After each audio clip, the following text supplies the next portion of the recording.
Feel అయి చేయటానికి అబ్బా తీసుకెళ్ళాలరా బాబు లేకపోతే చంపేస్తుంది నన్ను అనుకోవటంలో ఉన్న దానికి ఉన్న డిఫరెన్స్ అది యా.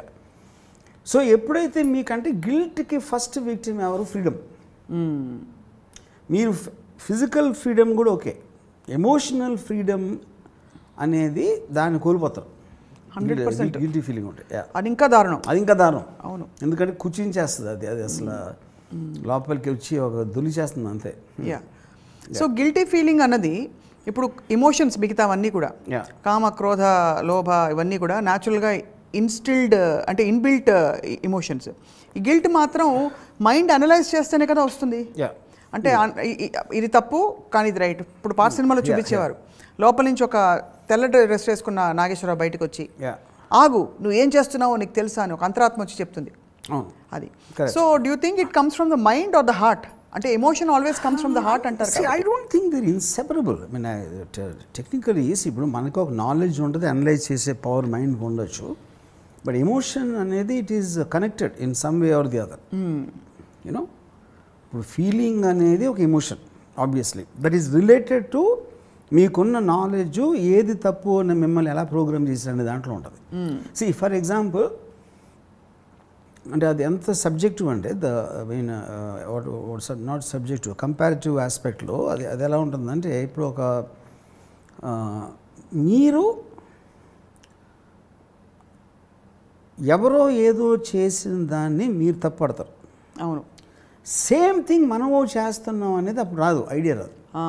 అప్పుడు ఆర్డర్ ఆఫ్ నేచర్లో ఎవ్రీబడి డస్ దట్. అంటే ఒక చాలా చిన్న ఎగ్జాంపుల్, ఒక కోడి ఉంది. కోడి మనం చికెన్ బిర్యానీ కోడిని చంపేసాం.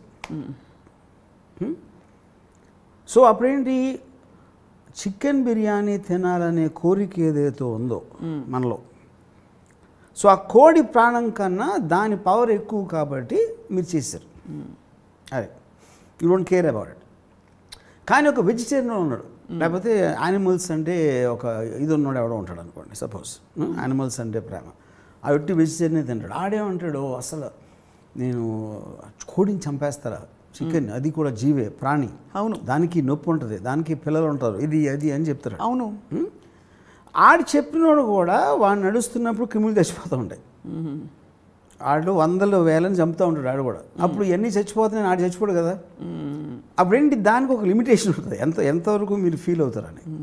అప్పుడు మీరు ఎదుటోడిని ఆడు గిల్టీ అని చెప్పినప్పుడు, పెళ్ళి చేసుకున్నా సరే ఎవరితోనే అఫైర్ ఉంది ఆడికి, ఎవరో అమ్మాయితో అని చెప్పినోడికి, వీడు అలాంటి స్థితిలోకి వచ్చే వరకు దాని గురించి తెలియదు. Unless you experience it you will never know the point.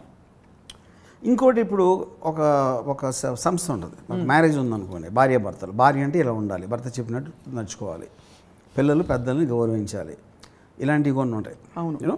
వాటిల్లో కూడా మీకు మోస్ట్ ఆఫ్ ద టైమ్ ఫ్యామిలీస్లో కాన్ఫ్లిక్ట్లు ఎందుకు వస్తాయి? ఫస్ట్ ఆఫ్ ఆల్ కలిసి ఉండాలనే ఒక రిస్ట్రిక్షన్. రైట్. మీరు గాడ్ ఫాదర్ టైం నుంచి, రాజుల టైం నుంచి, అంటే గాడ్ ఫాదర్ అంటే అది ఫ్యామిలీ ఫిల్మ్ ఎప్పుడు చెప్తాం, అందుకని చెప్పేది దాని గురించి. సొంత ఫ్యామిలీని కూడా చేస్తాడా, సొంత బ్రదర్ని చేస్తాడా, సొంత భార్యని చేస్తాడు, సొంత భర్తని చేస్తుందంటే, భర్త భార్య కాదు, వాళ్ళందరూ మనుషులు, వాళ్ళు వేరే వేరే టైపులు వాళ్ళు. అవును. ఇప్పుడు ఉసామా బిన్ లాదెన్ కూడా కొడుకే, అవును, అతను కూడా అన్నయ్యే, అతను కూడా ఫాదరే. Same thing goes with Hitler. కానీ వాళ్ళు ఇండివిజువల్స్గా ఏంటి అన్న దాని మీద మీకు ప్రాబ్లం వస్తుంది. కానీ అన్నయ్య అవటం వలన రాదు, అమ్మ అవటం వలన రాదు, భార్య అవటం వలన రాదు. కరెక్ట్. సో ఈ లింక్ మొత్తం అంతా ఎక్కడ వస్తుంది, మీకు మిమ్మల్ని ప్రోగ్రామ్ చేసినప్పటి నుంచి, చిన్నప్పటి నుంచి అక్కడ వచ్చేసింది. ఎప్పుడైతే మీరు పెరుగుతూ ఉంటారో, మీకు నాలెడ్జ్ పెరిగిన కొద్దీ మీరు ఎక్స్పీరియన్స్ అయ్యారు దాంతో. రైట్. ఇప్పుడు ఒక భార్యాభర్తలు బెడ్రూమ్లో ఏం చేస్తున్నారు, లివింగ్ రూమ్లో ఏం చేస్తున్నారు వాళ్ళకి తెలుస్తుంది, బయట వాళ్ళకి ఎట్లా తెలుస్తుంది?